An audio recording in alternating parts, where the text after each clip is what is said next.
रामकृष्ण हरी विठ्ठल केशव. धुणं भांड्याचं कार्य करणाऱ्या किंवा स्त्रियांना घरामध्ये शक्यतो पाण्यामध्ये पाय बुडवावे लागतात, हात बुडवावे लागतात. परिणाम असा होतो, लक्षात ठेवा की त्यांना हाताच्या बोटाला किंवा पायाच्या बोटाला, तळव्यांना चिकल्यासारखा महाभयंकर असा रोग होतो बरं का. आणि त्याला अनेक उपचार त्या करतात, परंतु त्यातून काही त्यांची सुटणूक होत नाही. तर तुम्ही आत्तापर्यंत कुठेही न ऐकलेला असा उपचार मी तुम्हाला या व्हिडिओमध्ये सांगतोय. ते सोरायसिस असू द्या किंवा त्वचेचा आजार असू द्या, खाज उठत असू द्या त्वचेवरती, अशा तळपायाला भेगा पडलेल्या असू द्या, फक्त एवढा उपाय जर तुम्ही केला, घरगुती उपाय, तर तुम्हाला चांगल्या प्रकारचा गुण येऊ शकतो. ही मी अगदी 101% तुम्हाला सांगतो. उपाय काय आहे, जो उपाय तुम्हाला घरगुती करता येणार आहे तो उपाय मी अगोदर तुम्हाला सांगतो. साधा सोपा, घरातनं बाहेर न जाता आणि अतिशय कमी असा खर्चाचा हा उपाय आहे. काय करायचं, एक साधारण 200 ml गोड तेल घ्या, 200 ml. आणि 200 ml गोड तेल घेतल्यानंतर त्या गोड तेलामध्ये फक्त अर्धा चमचा मीठ, काय सांगतोय त्याच्यावरती नीट लक्ष द्या. घरातल्या घरात करता येणारा हा उपाय आहे. फक्त अर्धा चमचा मीठ त्या गोडे तेलामध्ये टाकायचं, विरघळू द्या, अगदी खाली राहून विरघळू द्या. तुम्ही जरी ते तेल न तापवता हे अर्धा चमचा मीठ जर त्या तेलामध्ये विरघळवलं आणि ते तेल, लक्षात ठेवा, जिथं जिथं तुमच्या हाताला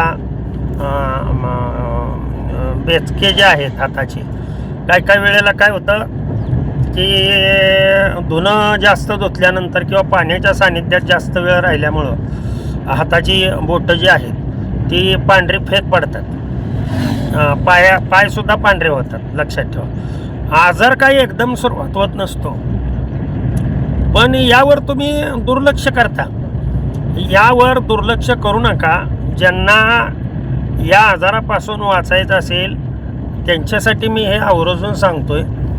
गोडे तेलामध्ये अर्धा चमचा, 200 ml गोडे तेलामध्ये अर्धा चमचा मीठ विरघळल्यानंतर हेच तेल काय करायचं, आपलं काम संपलं की आपल्या हातावरती जिथं जिथं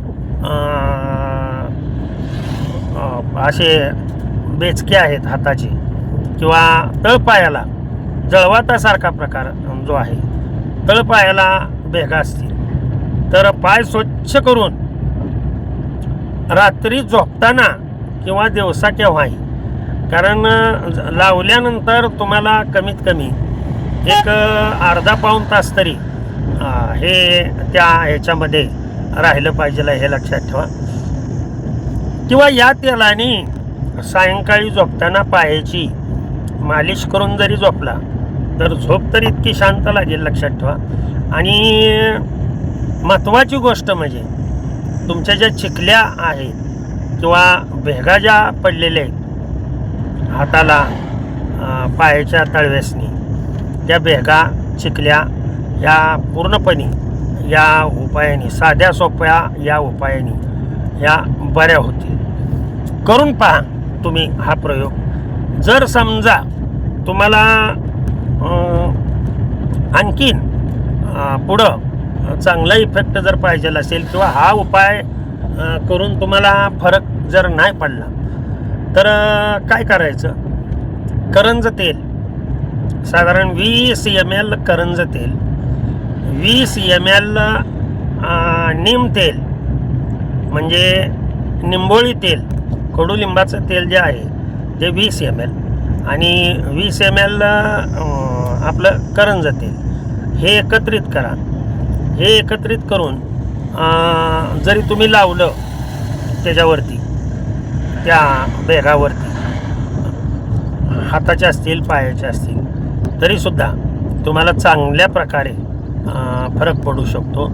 नाहीतर घ्यायचं असेल तुम्हाला, म्हणजे तोंडावाटे जर घ्यायचं असेल तर ते तोंडावाटे घेण्यासाठी लक्षात ठेवा, गुगुळ पावडर आणि हे गुगुळ पावडरीमध्ये थोडंसं आल्याची पावडर किंवा आल्याचा रस हा मिसळून, गुगुळ पावडर आणि आल्याचा रस एकत्रित करून जर तुम्ही हे किती घ्यायची, गुगुळ पावडर घ्यायची एक साधारण अर्धा चमचा आणि त्याच्यामध्ये आल्याचा रस किंवा अद्रकाची पावडर असेल ती जरी वापरली तरीसुद्धा चालतं आहे.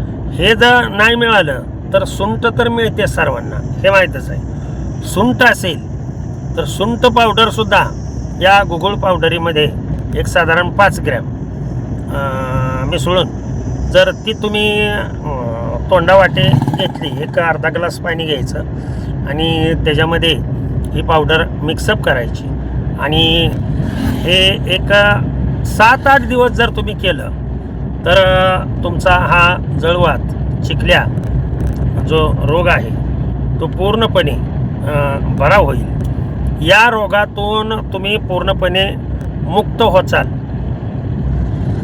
करंज तेल आणि कडुलिंबाचं तेल हे मी लावायला सांगितलं, घ्यायला नाही सांगितलं. नीट लक्ष द्या.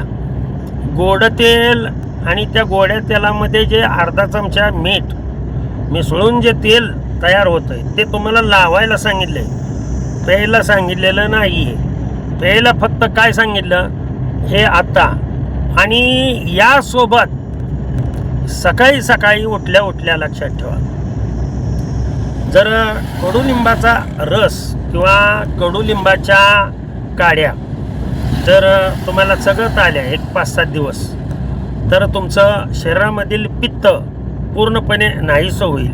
पित्तामुळं सुद्धा हे होऊ शकतं, हेच कफामुळं सुद्धा होऊ शकतं. आणि हे जे मी सांगितलेले सगळे उपचार आहेत, हे उपचार जे आहेत ते यावरती उपायी ठरतील. मेडिकलमधील तुम्हाला आणायचं असेल तर मेडिकलमध्ये लक्षात ठेवा, आयुर्वेदिक यलादी तेल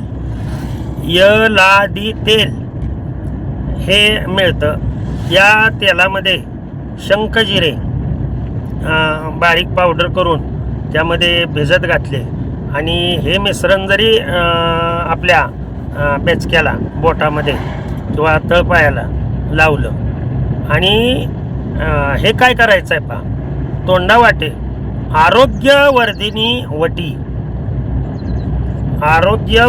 वटी याच्या 3 गोळ्या सकाळी आणि 3 गोळ्या सायंकाळी जेवण झाल्यानंतर या जर तुम्ही घेतल्या तर तुमचा हा आजार जर समजा किडनीमुळे असेल किंवा लिव्हरमुळे असेल किंवा कुठल्याही इन्फेक्शनमुळे असेल, इंटरनली तुम्ही बॅलन्स होता या आरोग्यवर्धिनी वटीमुळं आणि तुमचा हा आजार, या आजाराबरोबर बरेच दुसरे आजारसुद्धा तुमचे बरे होऊ शकतात. अगदी साधा सोपा घरगुती उपाय मी सांगितला. खूप काही आमच्या माता भगिनी यामुळे हात पांढरं होण्यामुळे वगैरे वगैरे त्रस्त आहेत. बऱ्याच जणांचे फोन आले, त्यांना इथं येणं शक्य नाही म्हणून त्यांनी आपला हा साधा सोपा घरगुती उपचार करावा असं मला वाटतं. भगवंताने दिलेलं ज्ञान तुमच्यापर्यंत आणून पोचवण्याचं कार्य मी केलं. हे ज्ञान त्यांच्या चरणी अर्पण करतो आणि सेवेला पूर्णविराम देतो. पुंडलिक वरदा हरी विठ्ठल, श्री ज्ञानदेव तुकाराम, पंढरीनाथ भगवान की जय. अवधूत चिंतन श्री गुरुदेव दत्त. विठ्ठला विठ्ठला विठ्ठला विठ्ठला विठ्ठला विठ्ठला.